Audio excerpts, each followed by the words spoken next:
Suruh keluar kalimat itu, Pak.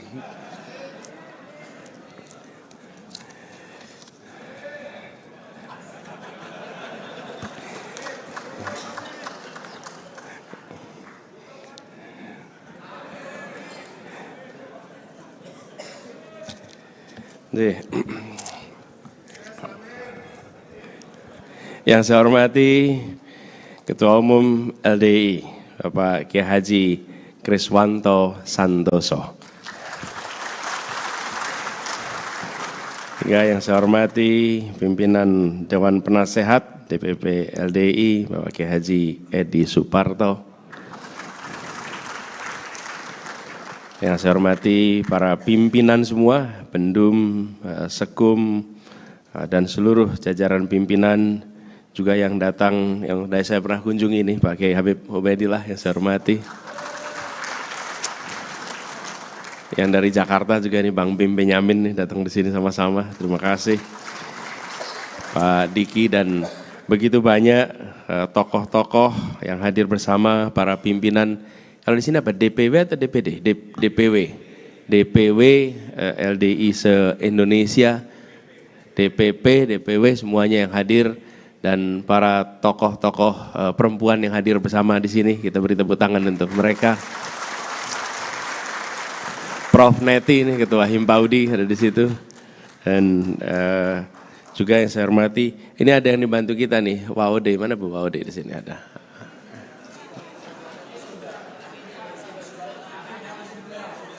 Oh, anak wisuda, ya. Dan seluruh hadirin sekalian yang mohon izin tanpa mengurangi rasa hormat tidak tersebutkan nama satu persatu. Assalamualaikum warahmatullahi wabarakatuh. Bismillah, walhamdulillah, wa syukurillah, wa la hawla wa la quwata illa billah. Allahumma salli wa sallim wa barik ala sayyidina Muhammad wa ala alihi wa ashabi ajmain. Rabbi shrah li sadri wa yassir li amri wahlul 'uqdatam min lisani yafqahu qawli, amma ba'du. Kami merasa terhormat bisa kembali lagi ke sini. Boleh tepuk tangan buat semuanya. Selama kami mengelola di Jakarta, bolak-balik datang ke sini karena ini salah satu contoh pondok yang bisa dijadikan referensi. Ya, jadi apa yang disampaikan oleh Pak Ketum tadi itu benar adanya. Itu bukan fiksi, itu fakta. Dan di Jakarta ini betul salah satu masalahnya adalah masalah energi. Energi ini ada mulai pemanfaatannya sampai sisanya. Semuanya ini energi. Nah, pemanfaatannya sudah menggunakan yang ramah lingkungan, sisanya didaur ulang, sehingga ini mungkin menjadi satu-satunya pondok yang segalanya serba penuh dengan kesadaran lingkungan hidup. Jadi saya pernah lihat sendiri bagaimana prosesnya di dalam, dan pada saat kita kemarin menghadapi COVID, ini salah satu sentra untuk melakukan vaksinasi yang paling masif di Jakarta. Nanti kalau ada musyawarah lintas agama, di sini pula tuan rumahnya. Betul tidak? Ya, leres ya Pak? Leres ya. Ya, jadi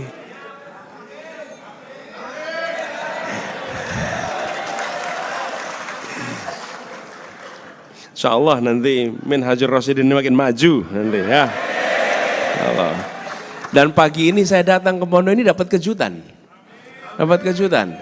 Jadi ini penganut Bandung Bondowoso kelihatannya di sini nih Pak. Iya. Biasanya datang itu pondok lebar besar, pas datang ada gedung maha besar di tempat ini sekarang ini. Ballroom ini luar biasa. Jadi ini kalau ada musyawarah, rapimnas tidak perlu sewa di gedung-gedung tempat lain, pakai tempatnya sendiri. Plus ada katanya tempat penginapannya juga sekaligus. Iya. Jadi ini bikin cemburu usaha gedung dan hotel di Jakarta, Bapak Ibu. Mereka kalau ada pertemuan-pertemuan pasti senang, wah nanti hotel rame gitu, nanti ballroom rame, kecuali kalau LDI bikin acara. LDI bikin acara pakai fasilitas semuanya sendiri, luar biasa. Jadi ketika bicara tentang kedaulatan, LDI sedang menunjukkan bukan saja bicara kedaulatan, tapi dimulai di sini. Bagaimana, dan Bapak Ibu sekalian, gedung itu jadi memang bagus di foto, tapi bertahun-tahun prosesnya, ketekunan, keuletan, ketangguhan, kemauan bekerja keras, kemauan kerjasama, itu semua segala macam jenis karakter yang kemudian wujudnya gedung yang maha besar seperti ini. Ya.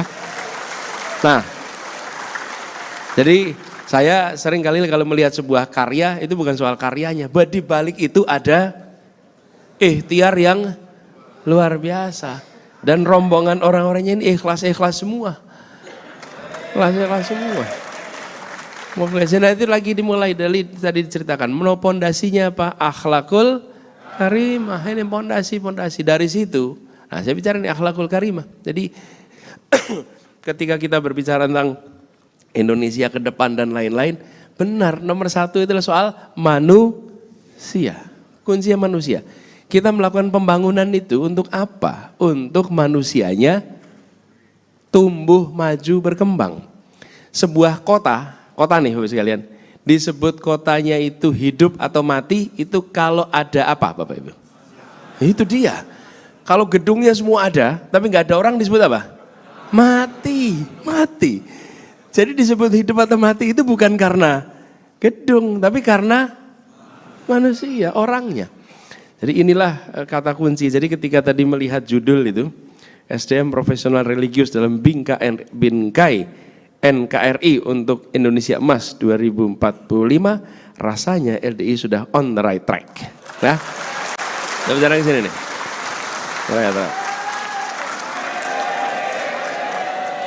Insya Allah tercapai nanti. Amin. Kita tektoknya cocok gitu Pak, udah Pak. Tektok cocok nih kita. Iya. Nah, ini karena itu, sekalian kalau boleh, jadi saya ketika ini saya lagi pikir, kalau boleh saya cerita sedikit nih soal perjalanan bangsa kita, boleh ya? Boleh. Ada saya bawa satu slide, kalau boleh dipasang aja tuh satu, atau saya kendalikan dari sini atau gimana caranya? Ah ini dia. Ini Bapak sekalian. Kita mau ke tahun berapa? 45 paling kanan tuh. Mulainya di mana? Mulainya di 28. Kita mengalami satu yang pertama. Saya ingin menyampaikan ada beberapa kali satu ini Pak Ketum. Satu yang pertama ketika kita menyatakan menjadi satu bangsa. Ditandai dengan sebuah keputusan yang luar biasa. Namanya satu bahasa persatuan. Itu dahsyat.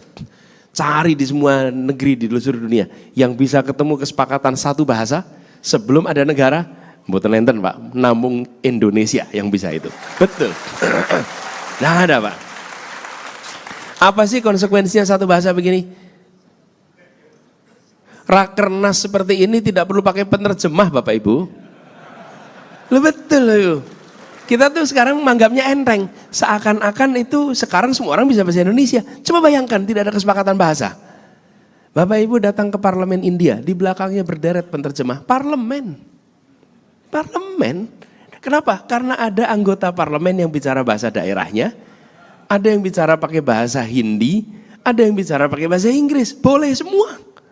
Bapak Ibu datang ke Uni Eropa, itu negara maju semua, namanya Uni Eropa. Apa bahasa resminya Uni Eropa Bapak Ibu? Ada, tapi apa bahasanya? Ada 23 bahasa resmi Bapak Ibu. Lepripun coba 23 bahasa resmi.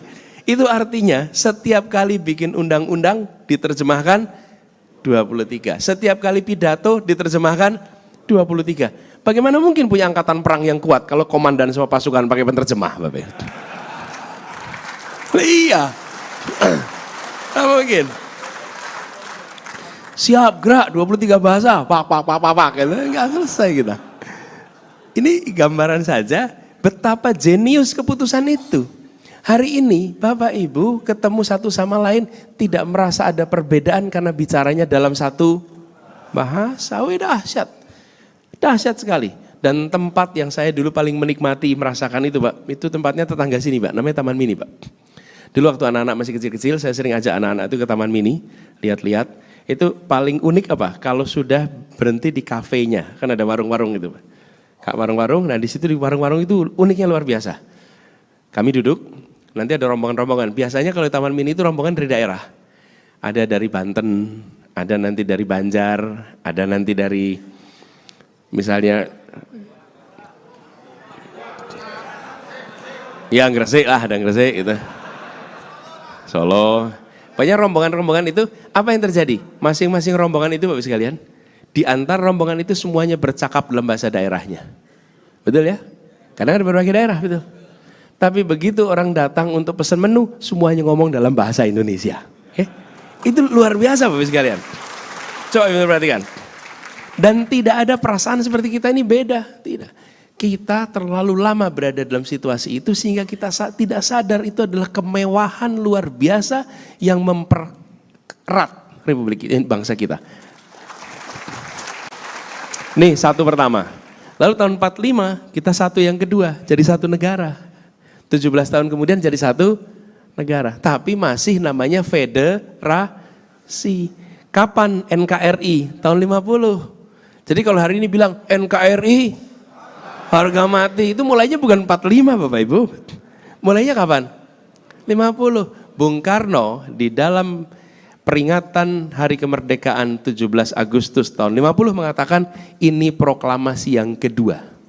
Karena bulan Aprilnya ada mosi integral Natsir, bulan Agustusnya proklamasi yang kedua sebagai sebuah negara kesatuan Republik Indonesia. Nih.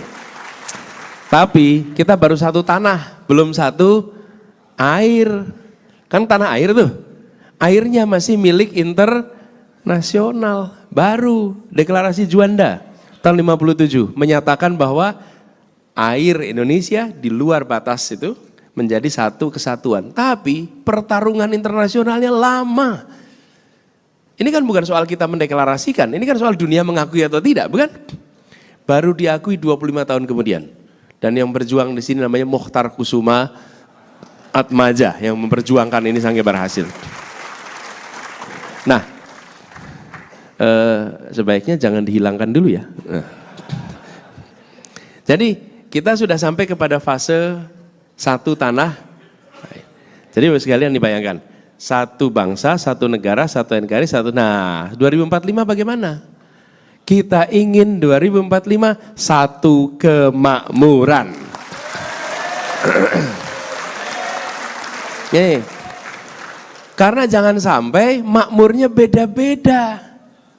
Kalau makmurnya beda-beda, kenapa? Karena kita yang satu kemakmuran. Karena kita ingin bangsa kita utuh. Bangsa kita jangan tercerai-berai. Supaya utuh harus ada kesetaraan. Harus ada keadilan. Kalau ada contoh persatuan dalam ketimpangan, saya kepengen lihat di mana Bapak Ibu. Persatuan dalam ketimpangan, persatuan dalam ketidakadilan, kalau ada kita menarik untuk dipelajari. Nah ada, yang namanya persatuan itu syaratnya ada keadilan, kesetaraan. Nah itu sebabnya kita berbicara 2045 sebagai era kita setara. Nah potret kita bagaimana? Nah, potret kita belum setara, Bapak Ibu udah merasakan sekarang? Udah merasakan? Beda-beda sekali. Nah, coba kalau kita lihat. Oh, lalu resikonya apa? Bapak Ibu pernah dengar ya peristiwa Balkanisasi? Pecah-pecah itu. Yang namanya apa? Dulu Yugoslavia ya. Itu menjadi kalau tidak salah 7 pecahannya. Ada Slovenia, Kroasia, Bosnia, Montenegro, Makedonia, Serbia, Kosovo. Kenapa itu terjadi? Yang sering dibicarakan perbedaan suku, etnis, bahasa. Itu yang sering dibicarakan. Yang terlupakan apa?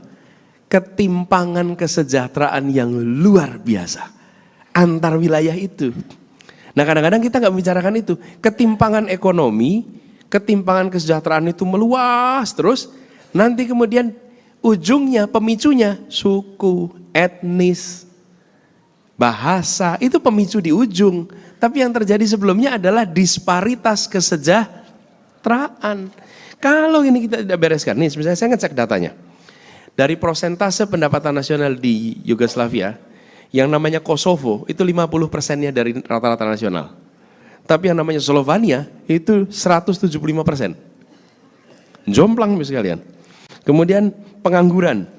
Itu di Kosovo pengangguran itu 500% di atas rata-rata nasional. Sementara Di tempat seperti Slovenia, separuh rata-rata nasional. Jadi terbayang bukan? Nah kita hari ini menghadapi persoalan ketimpangan yang luar biasa. Lalu kita menganggap yang penting pada sabar. Nggak bisa. Nanti akan bisa muncul satu saat pemantik-pemantik tidak perlu membuat situasi menjadi rentan. Kira-kira gini, kalau mau mencegah kebakaran hutan, nomor satu, jangan biarkan rumput-rumput itu kering. Itu nomor satu. Karena kalau rumput itu dikeringkan, maka cukup sebuah puntung rokok akan bisa membuat terbakar. Nah, jangan kering, itu penting. Karena kalau udah kering, mencegahnya sulit. Nah, ini yang kita ingin. Jadi, saya ingin tunjukkan sedikit ke depan, ke belakang. Berikutnya coba lihat. Ini gambaran Bapak Ibu sekalian. Di Maluku Utara itu pertumbuhan ekonomi kita 23%, tapi tenaga kerjanya hanya turun di bawah 1%. Jadi kita ini investasinya naik tinggi, tapi penyerapan tenaga kerja rendah. Ini sudah Indonesia, tapi saya nggak mau fokus di sini, terlalu teknis ekonomi. Next slide berikutnya aja. Ini Bapak sekalian. Bapak Ibu lihat garis yang hijau bawah, itu investasi kita di tahun 2013, 400 triliun, di 2022 sudah menjadi 1.200 triliun, naik 3 kali lipat. Tapi garis merah ini penyerapan tenaga kerjanya turun terus. Investasinya naik, tenaga kerjanya turun. Apa artinya? Segalanya serba kapital intensif. Bukan labor intensif. Nah kalau ini terjadi, artinya keuntungannya perginya ke siapa? Pemilik modal. Penyedia tenaga kerja? Nggak dapat, itulah contoh. Berikutnya coba.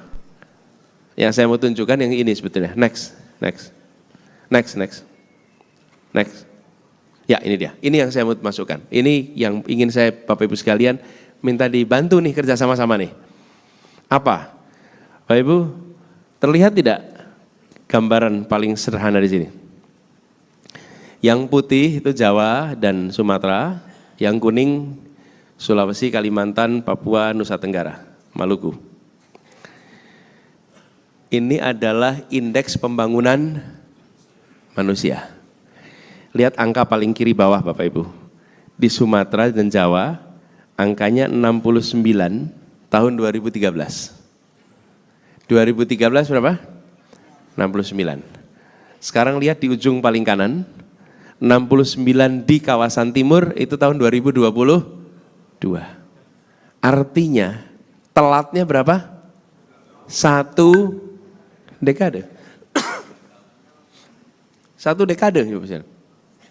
Kalau kita biarkan terus ini, tidak ada keseriusan, maka ketimpangan itu akan menjadi makin meluas. Jadi ketika tadi mendengar apa yang disampaikan tentang pembangunan kualitas manusia, maka sudah saatnya kita serius membereskan ini secara teritorial. Ini yang ingin menjadi agenda utama. Kalau ini kita bereskan, insya Allah terjadi peningkatan kualitas manusia yang merata di seluruh Indonesia. Dan kalau boleh usul Bapak sekalian, kita menggunakan istilah kualitas manusia Pak, daripada SDM. Kenapa? Karena kalau kita menggunakan SD dan M, maka kita menempatkan manusia sebagai faktor produksi. Manusia sebagai sumber daya. Sementara kita semua sedunia sudah mulai berpandangan pembangunan kualitas manusia, bukan pembangunan sumber daya manusia. Sehingga konteksnya lebih luas. Nah, dalam konteks itulah kami melihat apa yang direncanakan oleh Bapak Ibu sekalian di LDI. Tadi saya sempat mencatat, itu luar biasa yang disampaikan Pak Kriswanto itu. 8, boleh beri tepuk tangan. 8 agenda besar tadi itu. Saya sampai catat tadi Pak. Jadi mulai kebangsaan, keagamaan, pendidikan, kesehatan, teknologi digital, ekonomi syariah, kemudian kedaulatan pangan, lingkungan hidup, kemudian energi baru dan terbarukan, itu namanya gambaran berpikirnya global, bertindaknya lokal, dan dikerjakan segera. Karena kalau berpikir global, bertindak lokal, udah banyak Pak. Tapi nggak pakai dikerjakan segera Pak. Gitu. Padahal yang dibutuhkan adalah dikerjakan segera. Istilahnya begini, think big, start small, act now. Gitu. Nah, ujungnya di act now itu Pak. Nah, dengan cara-cara seperti itu, kami mencoba untuk membawa pergeseran paradigma kemudian. Coba digeser satu lagi. Ini terakhir yang saya ingin tunjukkan. Bagaimana ke depan kita akan mengubah dari fokusnya yang sebelah kiri ke sebelah kanan. Oke, dari fokus pada pertumbuhan diubah menjadi pertumbuhan, pemerataan dan keberlanjutan. Kemudian pendekatan sektoral menjadi sektoral dan teritorial. Kemudian yang ketiga, menyelesaikan proyek-proyek pemerintah menjadi menyelesaikan masalah warga. Ini dua hal yang berbeda. Menyelesaikan rencana pemerintah dengan menyelesaikan masalah warga. Kadang-kadang pemerintah itu begini, karena saya sudah mengerjakan proyek kami, maka harusnya masalahnya selesai. Tidak, nggak ada sambungannya itu. Ini adalah paradigma. Terjemahannya kebijakan. Dari apa yang kami perhatikan Bapak sekalian, ketika memimpin 20 orang, itu berbeda dengan memimpin 200 orang, berbeda dengan memimpin 200.000 orang, berbeda dengan memimpin 200 juta orang. Kalau memimpin 20 orang, tiap orang dikasih tugas. Lalu dia akan melaksanakan tugasnya. Kalau memimpin 200 orang, maka siapkan struktur organisasi, SOP, pembagian tugas berdasarkan struktur. Nanti ada itu SOTK dan lain-lain. Tapi kalau memimpin 200.000 orang dan 200 juta orang, memimpinnya pakai nilai. Nilai, tanpa nilai, pemimpin 200 tidak tahu arahnya kemana, pemimpin 20 tidak tahu apa yang harus dikerjakan. Jadi kalau memimpin tanpa nilai, maka tidak ada pegangan. Nah nilai itu harus diwujudkan dalam bentuk kalimat yang dipahami. Jadi kemarin saya sampaikan, kita ingin keadilan menjadi nilai utama. Kenapa? Karena Republik ini didirikan untuk menghadirkan keadilan sosial bagi seluruh rakyat Indonesia. Jadi begitu kata keadilan itu ada, ini pegangannya. Kalau membuat policy, pertanyaan, memenuhi tidak prinsip keadilan? Kalau memenuhi, jalan. Kalau tidak, masalah. Nah itu dikerjakan oleh pemimpin-pemimpin di level tengah. Tapi yang di level atas pakainya nilai. Saya sering sampaikan pada teman-teman di sini. Prinsipnya begini, membesarkan yang kecil tanpa mengecilkan yang besar. Pegang itu sebagai prinsip. Begitu pegang sebagai prinsip, nyusun kebijakan itu terasa sekali. Tadi mau nyusun investasi, lihat. Ini membesarkan yang besar. Tidak membesarkan yang kecil, nah ini gak bener ini. Tapi kalau tidak ada guideline itu, yang mengerjakan merasa saya sudah meningkatkan investasi luar biasa. Kenapa? Karena tidak ada guideline nilai, value. Ini yang menurut kami harus dikembalikan di dalam kepemimpinan di Republik ini. Nanti seluruh organisasi LDI nengok, prinsipnya ini, kami kerjakan itu. Seluruh unsur di bangsa menengok karena ada kompas yang dipegang sama-sama. Itulah sebabnya kenapa kami istilahkan meluruskan paradigma. Bahkan kalau Bapak Ibu sempat nanti lihat visi misi, bicara pendekatan sektoral, biasanya visi misi itu menjelaskan pendidikan apa, kesehatan apa, biasanya begitu. Kalau yang tempat kami ditambah Sumatera apa, Kalimantan apa, Sulawesi apa, Nusa Tenggara apa, Papua apa, karena beda-beda kebutuhan tiap tempat. Jadi nggak bisa kita bilang pendidikan berarti sama se-Indonesia. Tidak. Yang dibutuhkan beda-beda. Kesehatan juga begitu. Papua lain dengan Sulawesi. Sulawesi lain dengan Nusa Tenggara. Jadi teritorial itu untuk menggambarkan kita menumbuhkan secara setara di semua tempat. istilah yang biasa digunakan itu asimetrik, tidak disamakan untuk semua tempat, beda-beda. Nah, prinsip ini yang kemudian kami pegang. Nah, konkretnya Bapak Ibu sekalian, ketika bicara tentang ini kami berharap seperti LDI ini secara serius meningkatkan kualitas manusia. Nomor satu, ketika kita berbicara tentang kualitas manusia, ini di luar ini frame besarnya ya. Untuk pembangunan ini kami melihat tadi istilah yang digunakan adalah religius profesional. Religius profesional. Profesional dan religius atau religius dan profesional? Profesional religius. Pro-rel ya.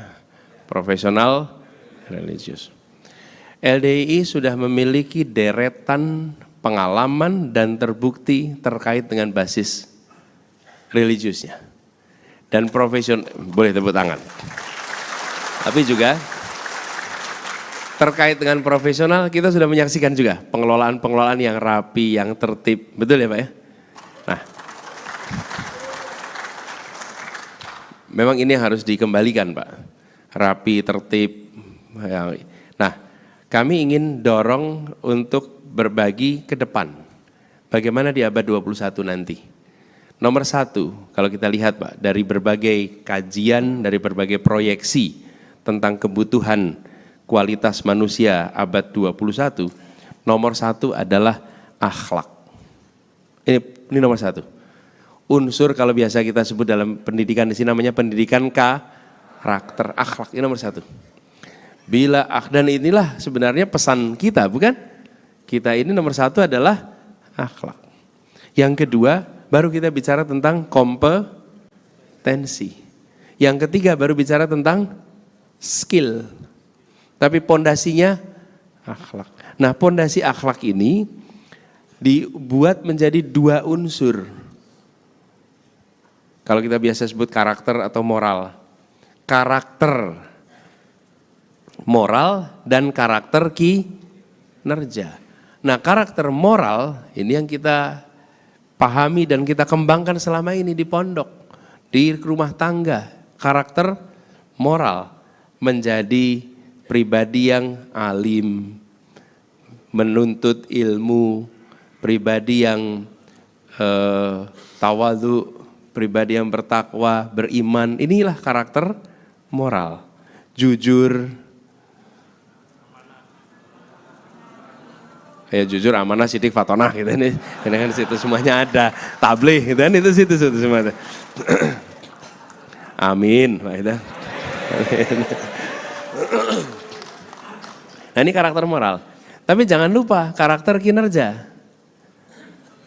Kerja keras, kerja tuntas, tak mudah menyerah, tangguh. Itu karakter juga. Kan kita tidak ingin malas tapi jujur. Pripun, mau nggak lo? Mau. Terus pokoknya top Pak, jujurnya luar biasa, mau turu terus Pak gitu. Repot kita Pak. Jadi kita ingin jangan jujur tapi malas. Tapi kita juga tidak ingin pekerja keras, tangguh tapi culas. Ini tidak bisa. Jadi ketika bicara karakter ini dua-duanya. Nah, jadi saya usul pada LDDI untuk bicara tentang akhlak ini kira-kira karakter dua ini. Unsur kinerja yang bisa menghasilkan sesuatu dan unsur moral yang bisa menjaga nilai dengan baik. Pondasinya situ. Jadi kira-kira yang moral itu akarnya, kemudian yang kinerja itu tumbuhnya, kan begitu kan kira-kira? Kalau tumbuh kinerjanya baik tidak punya akar moral, nah ini licik, culas dan lain-lain. Betul ya? Tapi kalau punya akarnya kuat tapi kinerjanya nggak baik, itu kalau pohon nggak tumbuh-tumbuh itu. Gitu kira-kira. Nah, yang kedua, kompetensi. Kami ingin kalau boleh usul secara agak serius soal ini Pak. Karena ini adalah salah satu masalah yang dihadapi umat Islam. Ada 4 kompetensi yang menurut kami harus ada. 1K, kemampuan berpikir kritis. Ini kita lemah. Kemampuan berpikir kritis. Menurut hemat kami, sekolah-sekolah, madrasah, pondok harus memasukkan kemampuan berpikir kritis ke dalam prioritas pengajaran. Kemampuan berpikir kritis, penting sekali. Nah, tanpa ada kemampuan berpikir kritis, Bapak sekalian, maka mudah sekali kita ini diombang-ambingkan dengan informasi. Mudah sekali kita mengambil kesimpulan tanpa berpikir yang logis. Mudah sekali kita menjadi dogmatik karena tanpa kemampuan berpikir kritis. Yang kedua, kreatif. Yang ketiga, komunikatif. Dan yang keempat, kolaboratif. Ini empat ini adalah 4 kompetensi yang dibutuhkan. Nah, kreativitas itu kreativitas cukup tinggi sebetulnya. Kreativitas kita hanya harus ditumbuhkan. Dan kalau kita membangun ekosistem yang sehat, maka kemampuan berpikir kreatif itu muncul. Salah satunya adalah dengan suasana yang menyenangkan. Jarang kreativitas itu bisa ditumbuhkan dalam suasana yang tidak menyenangkan. Nah, kreativitas ini, Bapak sekalian kalau boleh usul nih, menjadi perhatian ketika bicara pembangunan manusia. Jadi Pak Kriswanto, ketika bicara tentang abad 21, profesional, kalau profesional abad 21 pasti kritis, pasti kreatif, pasti. Dan pasti mampu berkomunikasi dengan baik, dengan segala macam media. Dan mampu kolaborasi. Ini 4 kompetensi ini penting. Lalu kami melihat yang ketiga, skill. Skill apa? Ini skill yang sangat relevan dengan keseharian. Yang tadi sudah disampaikan sebenarnya dalam 8 hal itu. Satu adalah literasi baca. Kita punya problem dengan minat baca. Lebih tepatnya lagi daya baca, Pak, bukan minat baca. Minat baca tinggi, daya baca rendah. Indikasinya apa? Bangun tidur buka HP. Minat bacanya ada. Tapi daya baca rendah. WA aja, Pak. Kalau panjang skip. Buku tebal dilewati. Daya baca kita rendah. Mungkin minatnya ada. Menurut hemat kami, pembiasaan ini harus dikembalikan. Walaupun kita tahu kalau yang berada di pondok itu dibiasakan untuk membaca. Insya Allah aman di sini. Yang kedua,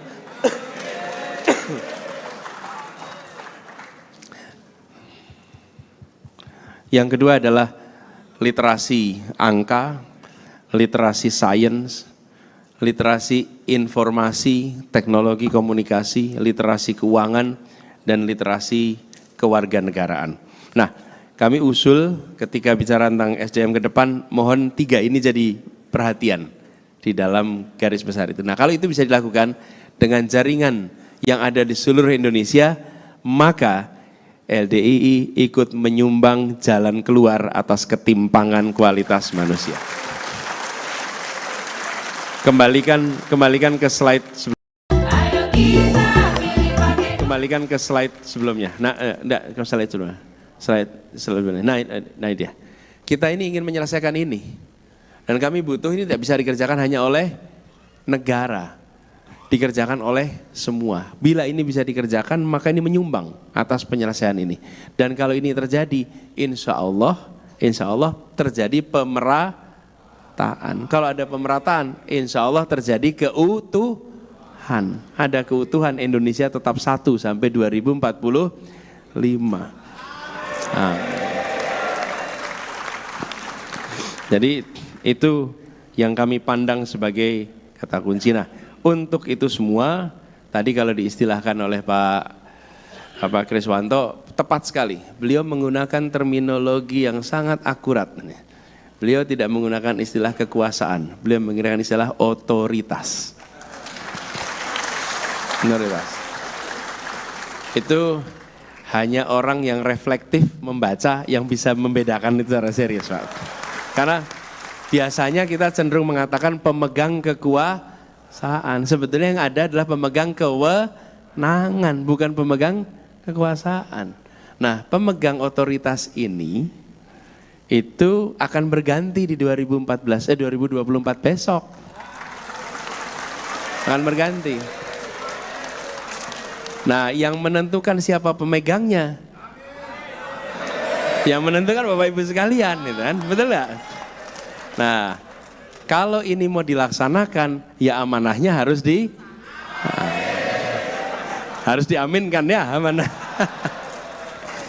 Jadi kami melihat agenda utamanya adalah bukan tentang saya, bukan tentang Gus Imin, bukan. Kenapa? Karena kami sendiri, kami ini dalam situasi mendapatkan amanat. Kami tidak mendirikan sebuah partai, kami tidak mengumpulkan dana untuk mengambil kewenangan. Kami mendapatkan panggilan. Berbagai partai memutuskan kami ingin Indonesia berubah. Dan mereka menginginkan perubahan itu mengalami tantangannya luar biasa. Kalau saya ceritakan Partai Nasdem yang pertama kali mendukung, mendominasikan, saya bukan anggota Nasdem. Dan Nasdem itu Pilkada DKI mendukungnya Pak Basuki. Ya. Dan bertahun-tahun saya digebukin terus Pak sama partai dan televisinya, ini Pak Diki dan kawan-kawan Pak Diki. Tapi apa yang terjadi? Justru mereka melihat apa yang dikerjakan di Jakarta dan mereka memutuskan untuk melakukan perubahan. Dan ketika mereka melakukan perubahan, ternyata tantangan yang dihadapi menjadi besar. Kenapa? Karena ada pemegang status quo yang tidak ingin perubahan. Itulah sebabnya muncul tantangan yang amat besar. Nah, sementara perubahan yang mau didorong itu bukan perubahan pergantian orangnya, perubahan paradigma, perubahan cara kita mengelola negeri ini, cara kita memandang pembagian sumber daya di negeri ini. Karena kita ingin sekali Bapak Ibu sekalian, bahwa setiap kita bisa menjadi tuan rumah di negeri kita sendiri. Itu yang kita mau. Bukan kita jadi pembuka pintu bagi yang di luar untuk masuk ke dalam saja. Tapi justru kita harus membangun perasaan dia ini adalah tuan rumah. Nah, itu sebabnya kemudian kita mengikhtiarkan dengan gagasan-gagasan itu semua. Nah, kami berharap mudah-mudahan Bapak sekalian dengan perjuangan ini bismillah dibukakan pintu untuk keberhasilan. Dan kata kuncinya adalah bagaimana ini menjadi keseimbangan. Kalau ini kita bisa lakukan, insya Allah nantinya kita akan merasakan perubahan bukan saja di level keluarga, tapi juga harapannya di level wilayah, bahkan sampai nasional. Bahkan akhir-akhir ini kami melihat pentingnya untuk mengembalikan marwah kehidupan bernegara untuk bisa menjunjung tinggi etika di dalam kehidupan bernegara. Yang kita semua harus jaga sama-sama.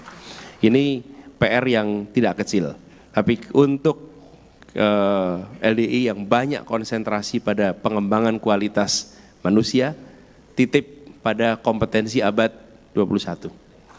Ini kita butuhkan sekali. Terakhir sekalian, kalau Bapak Ibu perhatikan di dunia ini ada yang namanya pertemuan ekonomi tahunan, Pak. Namanya World Economic Forum. Itu setiap sekitar Januari biasanya di Davos. Namanya World Economic Forum. Bapak Ibu, ada juga namanya World Education Forum. Tiap berapa tahun kalau World Education Forum? Tiap 15 tahun, Pak. Tiap 15 tahun. Kalau World Economic Forum artinya apa? Artinya kalau kita bicara membangun kualitas manusia, itu adalah prosesnya jangka panjang. Karena itu jangan hobi menggonta-ganti tiap 5 tahunan. Karena tidak akan pernah bisa mengalami penyelesaian. Wong pertemuan pendidikan saja dilakukannya tiap 15 tahun, menggambarkan panjang. Jadi ketika LDI juga memutuskan untuk konsentrasi pada peningkatan kualitas manusia, maka LDI sedang menyatakan pada dirinya akan melewati sebuah rute perjuangan yang amat panjang. Berbeda dengan membangun gedung. Gedung ini ketika saya masih bertugas di Jakarta belum ada. Belum ada. Betul ya? Sekarang tahu-tahu pling udah jadi. Udah jadi nih. Makanya saya bilangnya kayak Bandung Bondowoso ini. Udah selesai nih, cepat sekali. Tapi kalau membangun manusia profesional religius, nggak bisa setahun begini. Karena itu saya selalu hormat setiap kali ada orang menyatakan saya membuat sekolah, saya membuat madrasah, saya membuat pondok. Karena itu artinya dia menghibahkan hidupnya untuk ini semua. Jadi ketika LDI bilang kami akan ke sana, yang saya bayangkan Masya Allah, ini artinya komitmen yang amat panjang. Nah, boleh tepuk tangan buat LDI ini.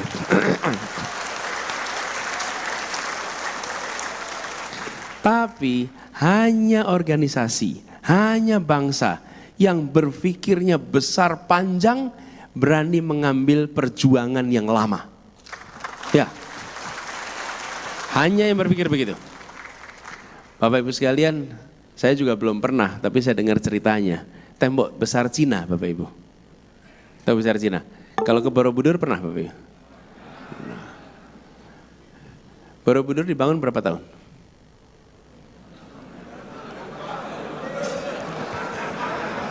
Kalau Prambanan, Bandung, Bondowoso Pak, semalam itu Pak. Borobudur berapa Pak? Waktu itu belum ada kren, belum ada itu. Diperkirakan sekitar 130 tahun. 130 tahun. Tembok besar Cina diperkirakan 340 tahun. Itu artinya apa? Yang masang pondasi nggak pernah lihat jadinya. Betul? Yang masang batu di tengah tidak pernah lihat jadinya. Betul tidak? Nggak pernah lihat. Wong bangun itu masang pakai batu-batu dari Merapi 120-130 tahun. Ini 340 tahun. Jadi Pak Kriswanto dan seluruh generasinya mungkin belum bisa kesempatan untuk melihat hasilnya. Tapi catatan pahalanya jadi amal jariah yang lintas waktu. Iya, ini panjang betul, panjang, dan nanti akan dicatat 2023 dideklarasikan di LDI membicarakan tentang bagaimana generasi profesional religius menjadi pegangan. Nanti barangkali generasi susu kita pidato di tempat ini Pak.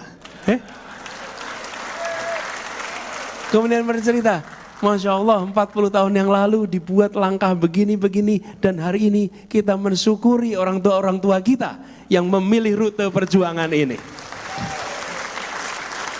Nah ini hanya organisasi. Jadi gini, kalau yang mulai bangun 130 tahun, bangun 340 tahun, apa sih asumsi di balik kepalanya tuh? Asumsinya dia akan eksis ribuan tahun. Betul tidak? Iya. Tidak ada yang mau bangun sesuatu yang tidak dengan asumsi dia masih bisa menggunakan, mungkin. Jadi ketika dibangun 330, 340 tahun, dia tahu bahwa kami akan eksis ribuan tahun. Karena itu kami bikin pagar selama itu. Sama, di Jawa Tengah kita juga boleh begitu. Jadi tanpa dikatakan, LDI ini implisit menyampaikan bahwa LDI akan eksis, akan berdampak untuk waktu yang masa yang akan panjang. Tanpa dikatakan, cukup dengan menunjukkan kami konsentrasi pada profesional religius. Insya Allah ini sebuah jalan mulia yang diambil. Insya Allah ini menjadi sebuah rute yang sepanjang perjalanan penuh dengan telaga-telaga jariah yang tidak pernah berhenti pahalanya. Dan semoga semua yang terlibat selalu dalam keberkahannya. Bapak Ibu sekalian, saya ingin sampaikan terima kasih kesempatan berbagi di sini.